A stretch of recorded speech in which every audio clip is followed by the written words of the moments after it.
En agosto de 2016, Sophia Lawrence, una paisajista de Portland de 28 años, se fue de fin de semana al Bosque Nacional Willamette, en Oregón. Tenía pensado hacer una serie de fotos y bocetos para un nuevo proyecto, pero nunca volvió. 4 años después, en agosto de 2020, 2 espeleólogos encontraron en una cueva remota el esqueleto de una mujer con un viejo vestido de novia.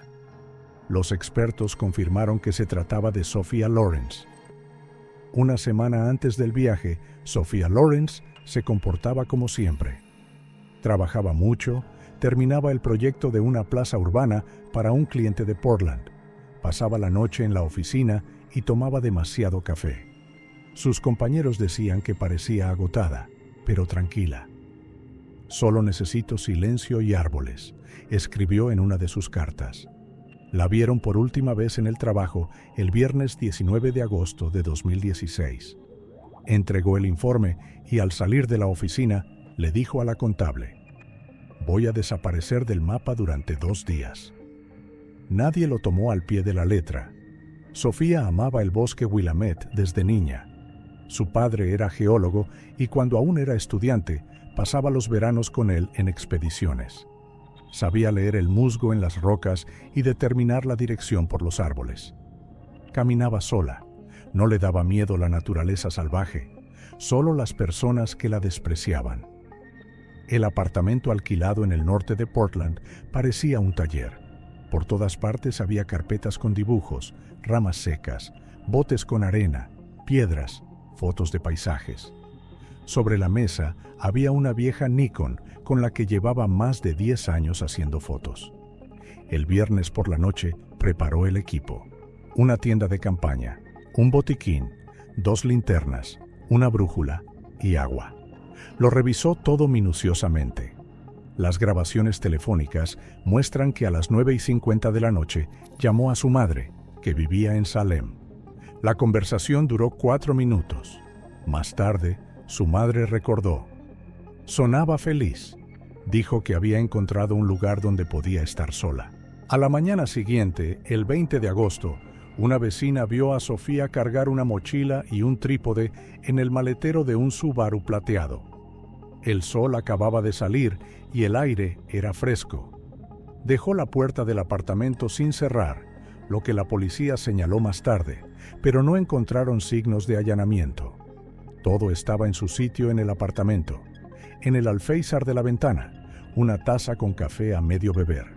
Sobre la mesa, un mapa abierto de Villameta, con la ruta Silver Creek Trail, marcada con un rotulador rojo. En este mapa, los expertos verán luego un círculo a lápiz alrededor de una pequeña zona sin nombre, donde más tarde encontrarán la cueva. Unos días antes de su desaparición, Sophia le escribió a una amiga en una carta: «A veces me parece que este bosque me llama. Allí me siento tranquila. Quizás algún día me quede allí para siempre».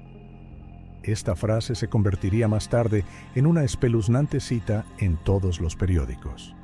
Entre las cosas que se llevó consigo había algo inusual: una antigua cámara Polaroid. La sacó del armario después de muchos años y compró película especialmente para ella. Cuando la policía revisó más tarde las imágenes encontradas, la última foto estaba borrosa: una pared oscura de árboles y algo blanco entre ellos, parecido a un trozo de tela o a una luz. Los expertos no pudieron explicar qué era lo que había captado la lente. Tenía que ponerse en contacto con ellos el sábado por la noche, pero no lo hizo. Sus amigos no se preocuparon, ya que Sophia solía apagar el teléfono cuando viajaba. Solo el lunes, cuando no apareció en el trabajo, Oliver Reed avisó a la policía. Cuando los agentes llegaron a su apartamento, no encontraron nada sospechoso. Todo estaba en su sitio, como si la propietaria simplemente hubiera salido por unas horas. El silencio de la habitación parecía antinatural. No había ningún indicio de vida. Sophia Lawrence desapareció como si el bosque realmente la hubiera llamado y ella hubiera respondido. La operación oficial de búsqueda comenzó el 22 de agosto de 2016. Los primeros en adentrarse en el bosque fueron los guardabosques, a los que más tarde se unieron voluntarios de los pueblos de los alrededores. Durante 3 semanas peinaron el territorio de Willamette: senderos, cauces de ríos, carreteras abandonadas, cuevas. Cada día sobrevolaban la zona helicópteros con cámaras térmicas y los perros siguieron varias veces el rastro, pero siempre se perdía. En los primeros días, la policía barajó 3 hipótesis principales. Accidente: Sofía podría haberse caído, perdido o lesionado. Sin embargo, no se encontraron indicios de ningún accidente. Ataque de un animal salvaje: en el bosque hay pumas y osos negros, pero incluso después de semanas de búsqueda, no se encontró ni sangre ni trozos de ropa. Factor humano: un delito fortuito o un encuentro con alguien peligroso. No había pruebas directas, pero tampoco se descartó por completo esta versión.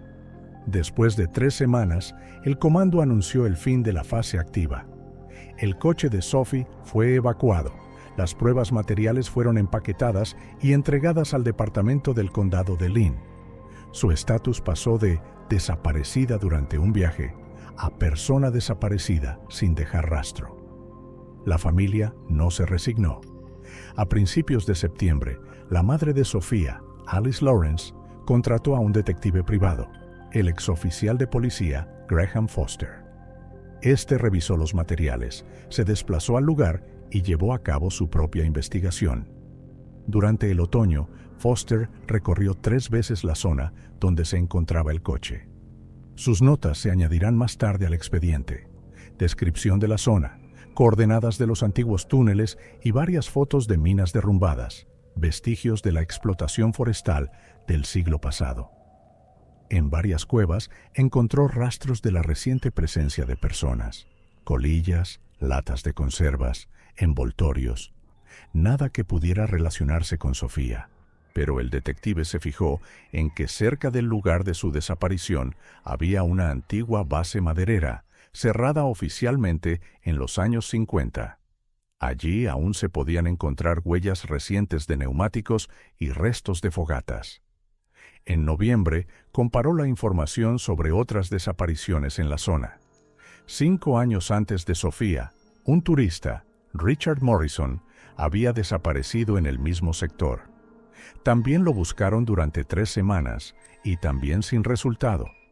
Ambos casos tenían un detalle en común: el aparcamiento junto al mismo sendero, Silver Creek Trail. La policía no vio ninguna conexión. El informe de Foster quedó sin respuesta. En el invierno de 2017, la búsqueda se suspendió definitivamente. El caso con el código doble L482 fue archivado con la etiqueta «Caso sin resolver». Para la familia de Sophie comenzó otra etapa: una larga espera sin noticias. Alice Lawrence visitaba ese aparcamiento varias veces al año y dejaba allí flores. El padre de Sophie vivía solo y se negaba a dar entrevistas, limitándose a decir que el bosque no se lleva a nadie sin motivo. Pasó un año. Las noticias dejaron de mencionar el nombre de Sophia Lawrence. En el trabajo, otra diseñadora ocupó su mesa y los propietarios del apartamento lo alquilaron a nuevos inquilinos. Solo en la base de datos del Departamento de Personas Desaparecidas quedaba una breve línea: mujer, 28 años, vista por última vez cerca del Bosque Nacional Willamette en agosto de 2016. El caso con el código L482 acumulaba polvo en una estantería del archivo. Parecía que todo había terminado, pero 4 años después, el número de archivo cobraría vida, y lo que encontrarían en las profundidades de la cueva obligaría a revisar cada informe. Agosto de 2020. En el estado de Oregón hacía un calor sofocante. 2 espeleólogos aficionados, Mark Daniels, de 32 años, y su compañero Nate Lawson, de 28, se dispusieron a explorar un sistema de cuevas poco conocido en las profundidades del Bosque Nacional Willamette. Este lugar no aparecía en los mapas turísticos. Solo lo conocían los cazadores y algunos lugareños, que llamaban a la zona Silent Hollow, el Valle Silencioso. Las cuevas se formaron allí tras antiguos derrumbes subterráneos y con el tiempo se unieron en una extensa red. Los lugareños las consideraban peligrosas: techos inestables, aire húmedo, profundos abismos. Por eso, las rutas oficiales evitaban el Valle Silencioso. Mark y Nate eran espeleólogos experimentados. No era la primera vez que exploraban minas abandonadas, pero esta vez planeaban crear su propio mapa de cuevas para presentarlo al club turístico local. En la mañana del 19 de agosto, dejaron su coche, un viejo todoterreno Toyota, en el arcén de una carretera forestal, a 15 millas del pueblo más cercano, y se adentraron en la espesura. Llevaban consigo cascos con linternas, cámaras, cuerdas y agua para 2 días. A las 12:45 ya habían descendido al primer túnel, una entrada en la tierra bajo las raíces inclinadas de un abeto. Las primeras horas todo salió según lo previsto. Marcaban las ramificaciones en el mapa, grababan vídeos y bromeaban. Hacia las 4 de la tarde se encontraron con un pasadizo estrecho que no aparecía en ninguna de las descripciones antiguas. El aire allí era más fresco y olía a humedad y tierra. Mark se metió primero y Nate le iluminó con la linterna. El túnel descendía, estrechándose hasta llegar a un nicho sin salida. Allí fue donde vieron algo blanco en el suelo. Al principio, Mark pensó que era un trozo de tela, tal vez los restos de una bolsa o una cuerda vieja. Cuando levantó la linterna, la tela brilló en la oscuridad. Era un vestido. Se acercaron. Lo que al principio parecía tela, resultó ser un cuerpo. En el suelo de piedra, en un nicho de difícil acceso, yacía una mujer. Más precisamente, sus restos. Un esqueleto y restos de piel medio descompuesta, cubiertos por un vestido de novia arrugado y sucio. La tela se había pegado por la humedad. En los hombros quedaban restos de encaje. El rostro era indistinto. Los huesos estaban parcialmente cubiertos por mechones de pelo que se habían conservado bajo la tela. Lo más extraño era el vestido en sí. Parecía anticuado, corpiño ajustado, mangas largas, pesada cola. Un modelo que nadie había usado en varias décadas. No había nada junto al cuerpo, ni ropa, ni zapatos, ni joyas, ni equipo. Mark y Nate comprendieron de inmediato que aquel lugar no parecía el escenario de la muerte accidental de un turista. Rápidamente salieron a la superficie, encendieron el GPS y registraron las coordenadas. A las 5:20 transmitieron la señal a través de un teléfono satelital. El servicio de rescate del condado de Lynn recibió el mensaje: se han encontrado restos humanos, probablemente una mujer. Cueva en la zona de Tichaza-Padina. Un grupo de policías y forenses se dirigió al lugar. El descenso duró varias horas. El paso era tan estrecho que los expertos tuvieron que ampliarlo para llegar al cuerpo. Trabajaron con cuidado para no destruir la estructura de la cueva. Las primeras fotografías, tomadas a las 9 de la noche, conservaban el frío silencio de la escena. Una figura con un vestido de novia, encaje pálido pegado a los huesos, tierra oscura alrededor. Las linternas emitían una luz tenue, similar a la submarina. El lugar fue declarado inmediatamente escena del crimen. Se bloqueó la entrada a la cueva y se acordonó la zona con cinta amarilla. Los equipos de rescate trabajaron hasta medianoche. El cuerpo fue cuidadosamente sacado a la superficie y colocado en un contenedor de plástico hermético. El informe preliminar del forense fue breve. Restos de una mujer. Estado de descomposición. Más de 3 años.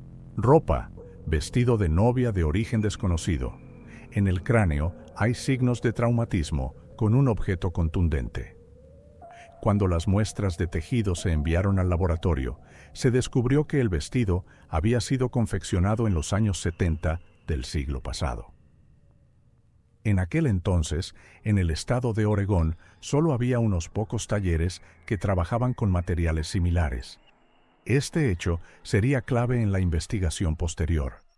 Mark y Nate aceptaron a regañadientes ser entrevistados. Describieron lo que vieron de forma seca, sin entrar en detalles. Solo al final, Mark confesó: tenía la sensación de que ella estaba allí tumbada, esperando, no un año, sino décadas. Todos los que bajaron a la cueva compartieron esa sensación. El bosque guardaba silencio, pero la cueva finalmente habló. El 24 de agosto de 2020, el cuerpo encontrado en la cueva fue trasladado al Centro Médico Forense de la ciudad de Salem. Todas las muestras, fragmentos de tejido, cabello, tierra de debajo del cuerpo, se empaquetaron por separado. Solo 2 expertos tuvieron acceso a los materiales. El examen dental duró 2 días.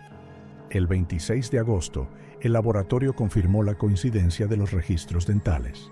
Los restos pertenecían a Sophia Lawrence, desaparecida 4 años antes en el Bosque Nacional Willamette. Esta confirmación cerró oficialmente uno de los casos sin resolver más famosos del estado. La causa de la muerte fue un golpe con un objeto contundente en la nuca. La lesión fue instantánea y se produjo a corta distancia. No se encontraron signos de lucha en los huesos, por lo que es probable que la víctima no esperara el ataque. El forense concluyó que la muerte se produjo aproximadamente en agosto de 2016, poco después de la desaparición. Pero lo más extraño fue la ropa. El vestido de novia con el que estaba vestida la víctima no pertenecía a Sophia Lawrence. No se encontró nada parecido entre sus pertenencias ni en las fotos. El análisis del tejido reveló que el material se fabricó a más tardar a mediados de los años 70 y tiene rastros de costura a mano. En el forro quedó parte de una etiqueta antigua con las letras recortadas MB.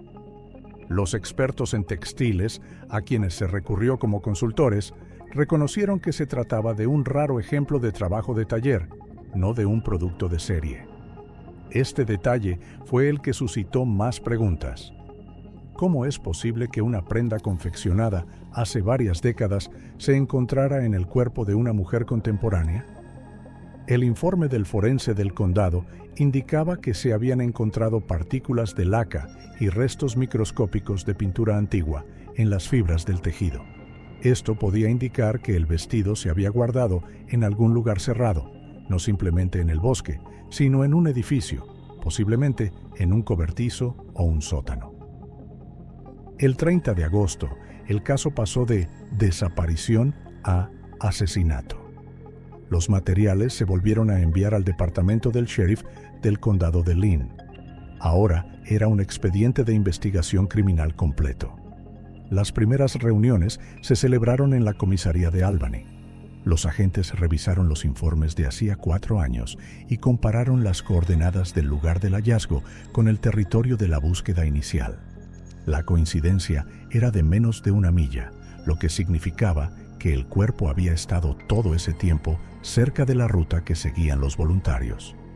En comentarios extraoficiales, los policías admitieron que el carácter del crimen parecía ritual o simbólico. El asesino desconocido no solo escondió el cuerpo, sino que también vistió a la víctima con un vestido que era difícil de conseguir incluso en un mercadillo. Oficialmente, en el protocolo apareció una nota seca. El motivo es desconocido. Las acciones del criminal tienen signos de ensenada. En esta etapa, los detectives aún no sabían a dónde conduciría la inscripción M, B y por qué un vestido de novia antiguo se convirtió en la clave de uno de los asesinatos más espeluznantes de la historia de Oregón.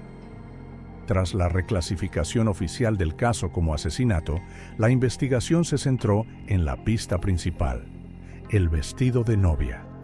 Era precisamente este el que podía explicar quién y por qué había trasladado el cuerpo a la cueva.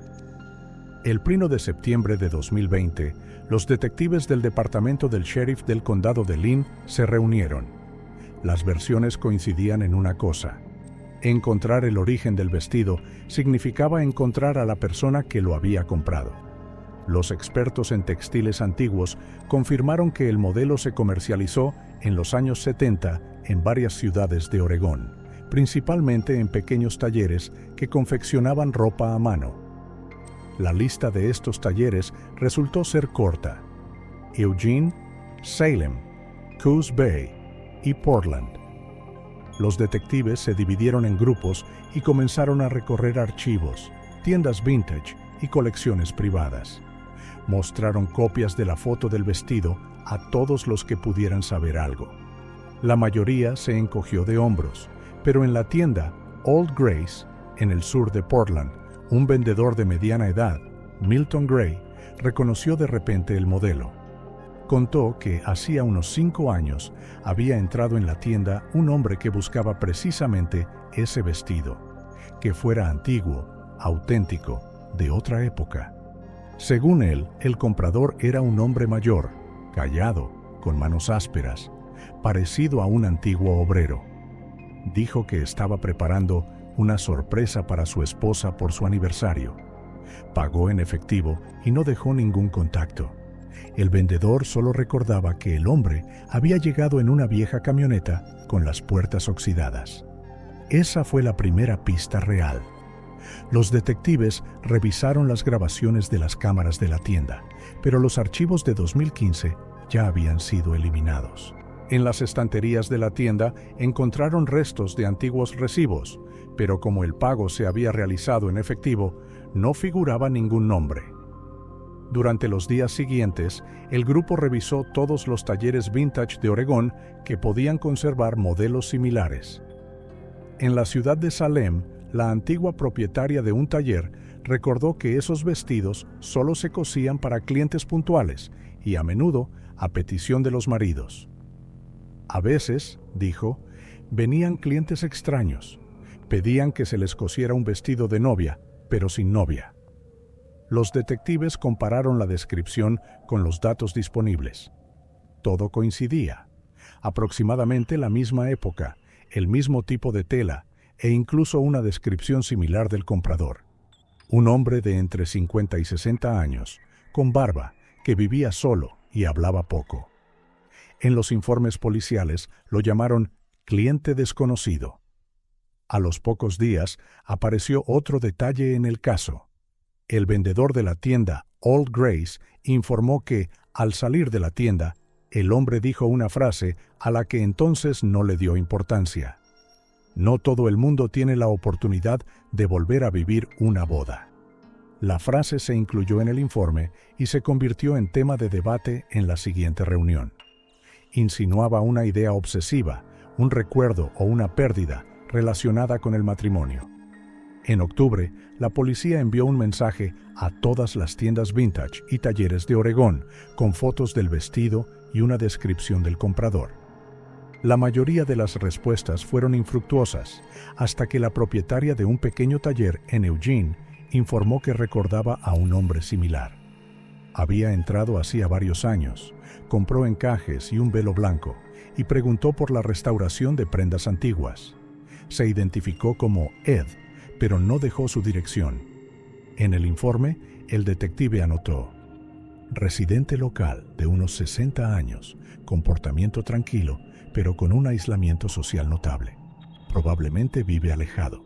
Al revisar el material recopilado, los analistas encontraron una coincidencia con el caso activo del asesinato de Sophia Lawrence. La geografía, el tiempo y la descripción del posible comprador coincidían casi exactamente. La distancia entre el lugar donde se compró el vestido y la zona donde se encontró el cuerpo era de menos de 100 millas. El vestido comenzó a construir una cadena. Cada nuevo testigo añadía el mismo detalle: un hombre mayor que compra artículos de boda, pero no habla de la boda. A principios de noviembre se presentó un informe analítico sobre el caso. El comportamiento del comprador tiene características de fetichismo coleccionista o preparación ritual.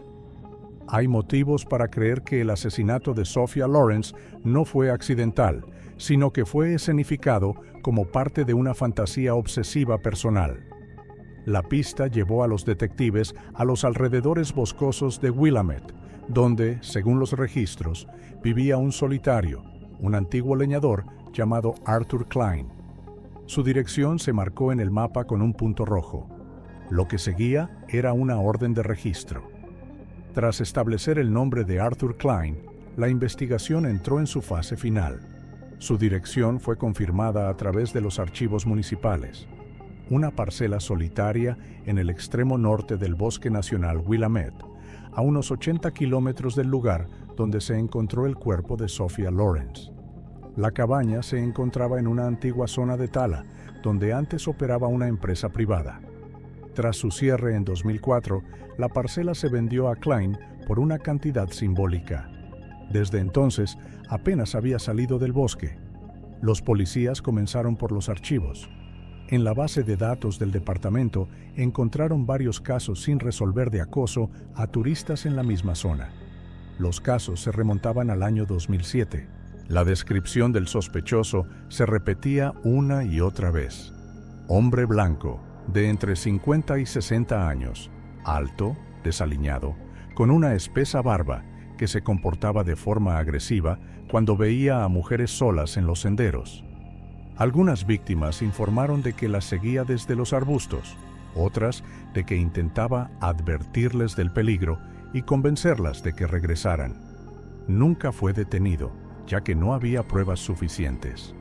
Los lugareños lo conocían con el apodo de Viejo Oso.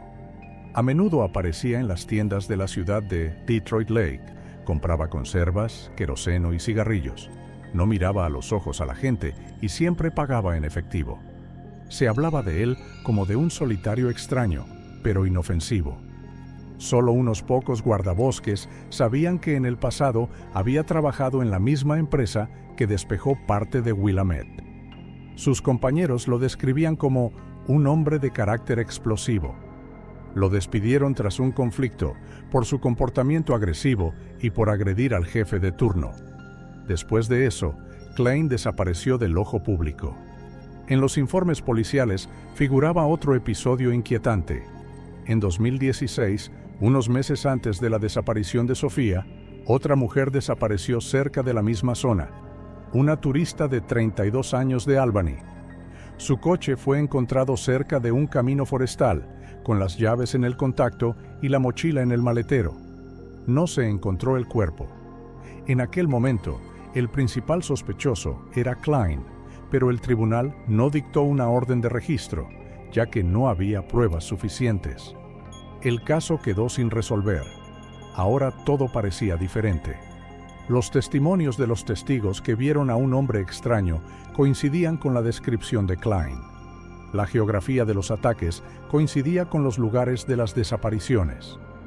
Los detectives prepararon un informe para el Tribunal de Distrito. El 12 de noviembre de 2020, el juez firmó una orden de registro de su propiedad.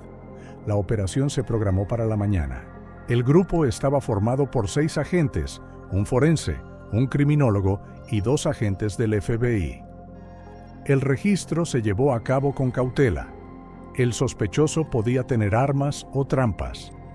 La cabaña estaba situada entre densos pinos, separada de la carretera por una vieja valla de madera. Parecía abandonada, con el techo hundido y las ventanas tapadas con madera contrachapada. Cuando los policías se acercaron, un perro comenzó a ladrar desde el interior. La puerta se abrió tras 3 advertencias. Arthur Klein salió solo. Era un hombre alto y delgado, con barba canosa, vestido con un suéter sucio y botas de trabajo. Respondió a las preguntas del sheriff con calma, incluso con indiferencia. Parecía que estaba esperando su llegada. Cuando le mostraron la orden, solo asintió y dijo: «¿Pueden buscar? No tengo nada. La primera inspección realmente no reveló nada». En el interior, la vivienda típica de un solitario: una cama, una estufa, una vieja radio, una estantería con conservas, montones de periódicos. En la pared, varias fotografías amarillentas del bosque. Nada que indicara directamente un delito. Pero los detectives se fijaron en un detalle. En el suelo, junto a la estufa, había un panel de madera extraíble, un poco más claro que el resto de las tablas. Uno de los agentes lo levantó y debajo había un estrecho pasadizo que conducía a un pequeño sótano. La entrada estaba cubierta por una vieja alfombra. El sótano era bajo, con paredes de arcilla. Inmediatamente se percibía un olor a moho y metal. En las estanterías había varias cajas con objetos cuidadosamente guardados en bolsas de plástico. Pendientes, pulseras, brújulas, navajas, fragmentos de tela. Todo estaba marcado. En cada bolsa había una fecha y unas iniciales. En el estante inferior encontraron un viejo álbum de fotos. En él había decenas de fotografías de mujeres solitarias en senderos y cerca de tiendas de campaña. Todas estaban tomadas desde lejos, como desde un escondite. En varias fotos se veía claramente el rostro de Sophia Loren. En el rincón más alejado había una caja metálica cerrada con un candado. Cuando la abrieron, dentro había un cuaderno con tapa de cuero. Era el diario de Arthur Klein. Las primeras páginas eran recuerdos de su trabajo en el bosque, pero luego las anotaciones se volvían cada vez más caóticas. Escribía sobre la soledad, sobre las mujeres que vienen y se van, dejando un vacío, sobre el odio hacia los que se ríen. A continuación, el texto se convertía en delirios. Klein describía la boda perfecta, en la que él era el novio y la mujer que elegía debía ser de alma pura. Entre las frases se repetía una: si tiene miedo, significa que aún está viva. Si acepta, será mía para siempre. En las últimas páginas se mencionaba a Sofía, un nombre sin apellido, pero con una descripción que coincidía con el retrato de Lawrence. Escribía que ella vino sola, como una novia llamada por los pinos. Cuando se leyó el diario por completo, quedó claro que Arthur Klein no era simplemente un solitario. Durante décadas vivió en una fantasía enfermiza en la que intentaba recrear la boda que nunca tuvo. Su antigua novia lo abandonó la víspera de la ceremonia, allá por los años 70. Después de eso, abandonó la ciudad, se fue al bosque y, como él mismo escribió, esperó a la que no huiría. Cada mujer que encontraba en los senderos se convertía en un nuevo intento de restablecer el ritual. La mayoría lograban escapar o no comprendían el peligro. Algunas desaparecían. Tras el registro, Klein fue detenido. Su interrogatorio duró 2 días. Al principio guardó silencio, luego habló, pero respondía con fragmentos. Cuando le mostraron las fotografías de los objetos encontrados, solo sonrió. Todas querían ser recordadas. Yo lo hice. Sus palabras quedaron registradas en el acta. El diario, el álbum de fotos y las joyas encontradas se convirtieron en pruebas clave. En el metal y los tejidos se encontraron restos de ADN que coincidían con el perfil de Sofía. Cuando el caso llegó a los tribunales, el fiscal calificó este caso como una combinación de soledad obsesiva y fanatismo. Los psiquiatras llegaron a la conclusión de que Arthur Klein padecía un trastorno paranoide y tenía una ruptura con la realidad, pero seguía siendo cuerdo. Todo lo que ocurría en su sótano lo llamaba ceremonias y asimismo el elegido que devuelve la armonía. En esta etapa, la policía dio por cerrado el caso de Sophia Loren, pero tras el arresto de Klein, aparecieron nuevos testigos que reconocieron en las fotografías a otras mujeres desaparecidas.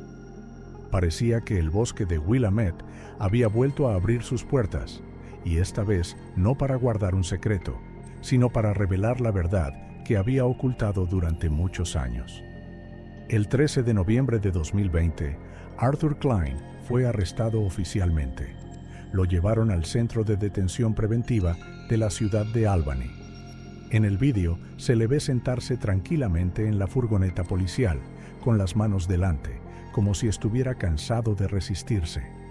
Durante los primeros interrogatorios, permaneció en silencio y solo pidió café y un cigarrillo. Pero después de que le mostraran las fotografías de los objetos encontrados, unos pendientes, una brújula y una vieja fotografía de Sofía, su comportamiento cambió. Klein comenzó a hablar mucho, sin que le hicieran preguntas. Todo lo que decía se transcribía palabra por palabra. Contó que había estado comprometido.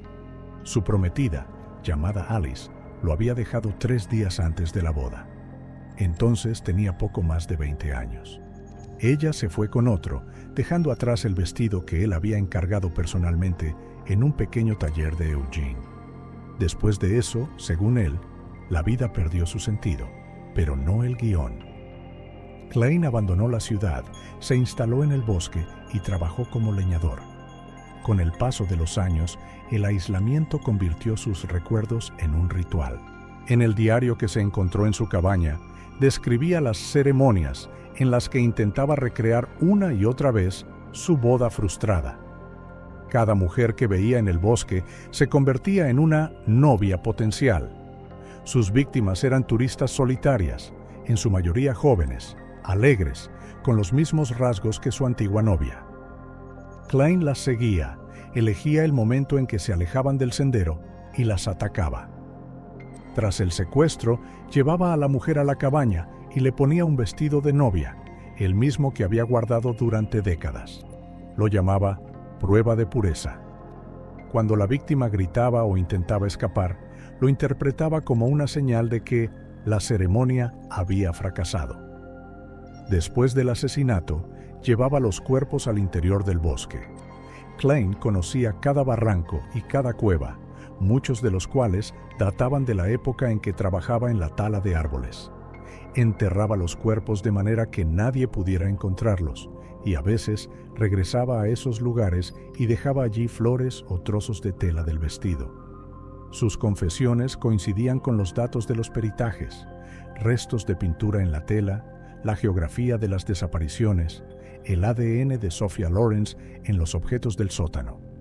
Cuando los investigadores le preguntaron por qué ella había sido la última, Klein respondió: «Porque me sonrió cuando la vi junto al sendero. Pensé, esta no va a escapar».